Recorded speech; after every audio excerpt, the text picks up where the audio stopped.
لڑکپن میں بیماریاں، بڑھاپے کی اذیتیں، بچپن کی مدہوشیاں اور بڑھاپے کی لاچاریاں۔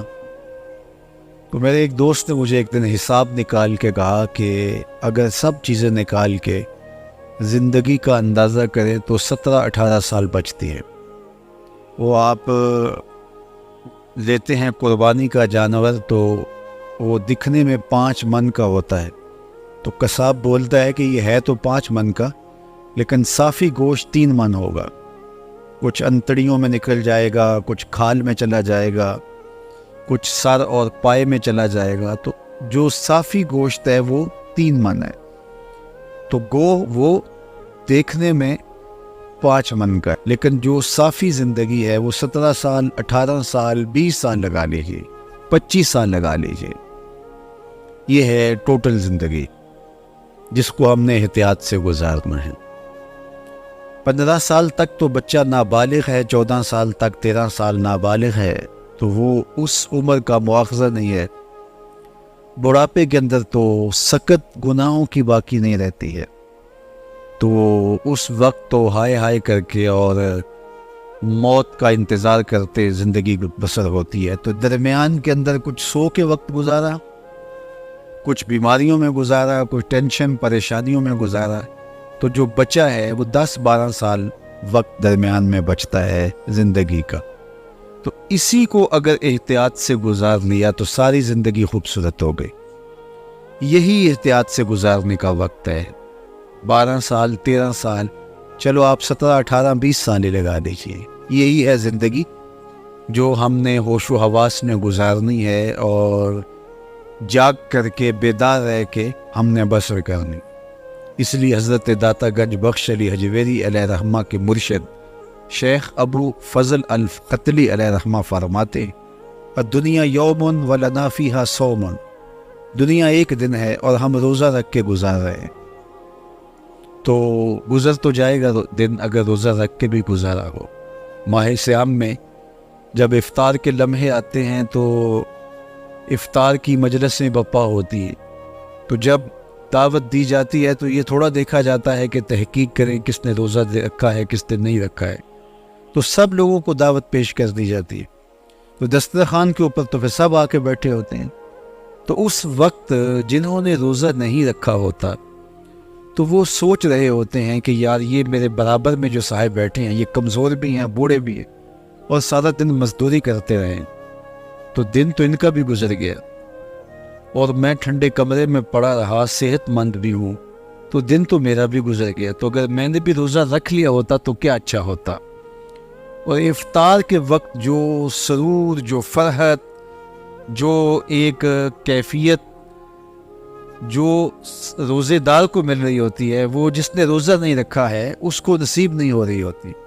بلکہ غیر مرئی سا پچھتاوا ہوتا ہے جو اس کے ساتھ جڑا ہوا ہوتا ہے، اور اس کو ایک شرمندگی کا احساس سا ہوتا ہے کہ میں کہاں کھڑا ہوں، میری حیثیت کیا ہے۔ تو دن تو ان کا بھی گزر گیا جنہوں نے بھوک اور پیاس میں اور تڑپ کے دن گزارا، وقت ان کا بھی گزر گیا، اور وقت ان کا بھی گزر گیا جنہوں نے عیش و عشرت کے اندر دن گزارا، اور افطار کے وقت جو فرحت صائم ہے وہ صرف روزہ دار کو ہی نصیب ہو رہی ہوتی ہے، فرحت صوم اسی کا مقصوم ہوتا ہے، لیکن دوسرا جو ہے وہ بیچارہ بے چین ہوتا ہے۔ اس طرح پوری زندگی کاٹنے کے بعد جب آغوش موت میں ہم اتر رہے ہوتے ہیں تو جس نے زندگی اللہ اور اس کے رسول کی رضا کے مطابق گزاری ہوتی ہے، اسے جو فرحت، خوشی، مسرت، کامیابی اور کامرانی کا ایک حظ و لطف مل رہا ہوتا ہے، وہ اس کا مقصوم کہا جس نے عیش و عشرت کے اندر زندگی بسر کی۔ تو اس وقت وہ سوچتا ہے کاش کہ میں بھی زندگی احتیاط سے گزار لیتا، تو گزر ہی جانی تھی نا، آنکھ جھپکتے زندگی گزرتی ہے۔ میں اور آپ اگر دیکھیں تو کوئی 50 سال کا ہے، کوئی 60 سال کا ہے، کوئی 70 سال کا ہے، کوئی 20، کوئی 25، کوئی 30 سال کا، تو اگر ہم دیکھیں تو یہ کل کی بات ہے، ہم گلیوں میں کھیلتے تھے اور آج یہاں بیٹھے ہیں، تو یہ 60 سال، 50 سال، 45 سال گزرتے یوں ہی لمحے نہیں لگے۔ تو جب 40 سال 50 سال گزرتے ہوئے خبر نہیں ہوئی تو جو باقی ہماری زندگی ہے وہ 10 سال ہے، 10 دن ہے، 10 سانسیں ہیں، تو وہ گزرتے کیسے پتہ چلے گا؟ تو اس لیے زندگی وہی ہے جو ہم نے بامقصد گزار دی اور اللہ رسول کی رضا میں بسر کی،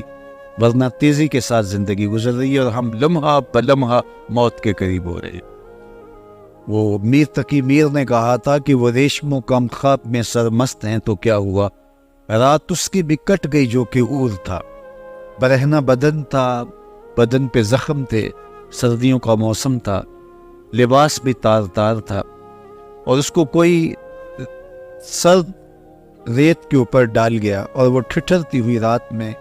سسک سسک کے رات بسر کرتا ہے۔ لیکن خیر رات جتنی بھی لمبی ہو آخر سپیدہ سحر تو نمودار ہوتا ہی ہوتا ہے، رات تو گزر ہی گئی نا، وہ کتنی اذیت میں اس نے رات کاٹی ہوگی لیکن گزر ہی گئی نا۔ تو وہ برہنہ بدن صحیح، وہ زخموں سے چور صحیح، بخار میں مبتلا صحیح، سرد ٹھٹھرتی رات صحیح، برستی بارش صحیح، شدت کا جھاڑا صحیح، لیکن گزر ہی گئی نا، چونکہ اس کا نقطہ انجام ہے۔ لیکن وہ رات پڑ گئی تو اس کا نقطہ انجام نہیں ہے۔ موت کو بھی موت آ جائے گی، مینڈے کی شکل میں لا کے موت کو ذبح کر دیا جائے، پھر نقطہ انجام ہی نہیں ہے۔ اب تو گھبرا کے یہ کہتے ہیں کہ مر جائیں گے، مر کے بھی چین نہ پایا تو کدھر جائیں گے، کوئی اور راستہ پھر آگے کھلتا ہی نہیں ہے۔ یہاں تو زندگی سے تنگ آ جائیں تو لوگ مر جاتے ہیں، چھٹکارا پا جاتے ہیں، خلاصی ہو گئی دنیا کے دکھوں سے، وہ جا رہا ہے کوئی شب غم گزار کے، لیکن وہاں پھر آگے تو کوئی موت نہیں ہے، وہاں تو موت کو بھی موت آ چکی ہے۔ فرمایا کہ ثم لا يموت فیہا ولا یحییٰ،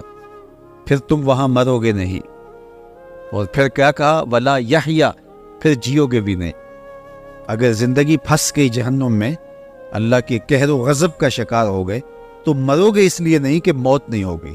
اور جیو گے اس لیے نہیں کہ دائیں بائیں آگے پیچھے اوپر نیچے آگ ہی آگ ہوگی، وہ جینا کو جینا ہوگا۔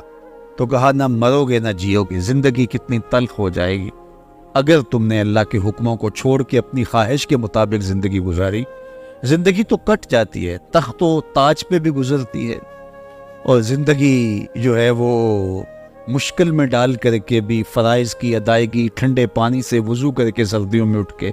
اور سخت گرم موسموں کے اندر مسجد کی طرف چل کے آنے سے، تکلیف سہ کے، برداشت اذیتیں کر کے، زندگی تو وہ بھی گزرتی ہے۔ لیکن اصل جو زندگی اللہ کی رضا کے سانچے میں گزار دی، وہ آسانی سے گزری یا مشکل سے گزری، اصل زندگی کو ہے۔ اور جو عیش و عشرت میں گزاری اور اللہ سے دور ہو کے گزاری، چاہے وہ مشکل بھی ہو تو پھر بھی اذیت نہ کی، تو اصل زندگی وہی ہے جو اللہ کی یاد میں، اس کے ذکر میں، اس کی یاد میں گزار گئی۔